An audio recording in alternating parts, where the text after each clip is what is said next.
আমার একদিন মনে বড় আশা স্বপ্ন ছিল টিকটকের মাঝে একদিন ভাইরাল হব। মনের আশা কোনো পূরণ হলো না, কারণ টিকটকের মানুষগুলা বুঝাই দিল ভাইরাল হতে গেলে ভালো ভিডিওর মনের কোনো স্থান নাই, চাপার জোর প্রয়োজন হয়, যেটা আমার এই চাপার জোর নাই।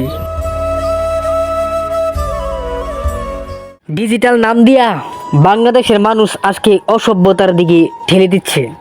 ভাই, ডিজিটাল তো এটাই যে সব দিকে ক্লিয়ার থাকবে, নিজে সেফ থাকবে, অপরকে সেফ রাখবে, এটার নাম ডিজিটাল। নিজে উন্মাতের পথে চলবে, অন্যকে ভুল পথে ঠেলে দিবে, এটার নাম কখনো ডিজিটাল হতে পারে না। আসসালামু আলাইকুম ভাই। আজকে আমাদের ম্যাক্সিমাম ভিডিও কিন্তু ভাইরাল হয় না, আমাদের ভিডিও কিন্তু প্রফেশনালভাবে আমরা কিন্তু মানুষকে সাপোর্ট করতে পারি না। ভাই, আপনি যদি আমার ভিডিওতে একটি লাইক, একটি কমেন্ট, একটি শেয়ার করেন, হয়তো আমি সাথে সাথে আপনার ভিডিওতে লাইক কমেন্ট শেয়ার না দিতে পারি, আমি পরে যখন আইডিতে ঢুকে তখন কিন্তু আপনাকে সাপোর্ট করি। কিন্তু ম্যাক্সিমাম মানুষ কিন্তু আমাদের ছোটো ছোটো আইডিদেরকে আমার এরিয়া চলে যায়, স্কিপ করে চলে যায়, আমাদেরকে কিন্তু তারা ভিডিওতে সাপোর্ট করে না। তারা মনে করে যে বড় বড় ভিডিওতে সাপোর্ট করবো আর আমরা লাইক কমেন্ট শেয়ার নেবো। ভাই, এটা কখনো ভুল করবেন না। আপনার কমেন্টই তো খুঁজে পাই না, আপনার লাইক কমেন্ট শেয়ারই তো খুঁজে পাই না, আর তাদের তো কোনো ফলো দেওয়ার দরকার নাই।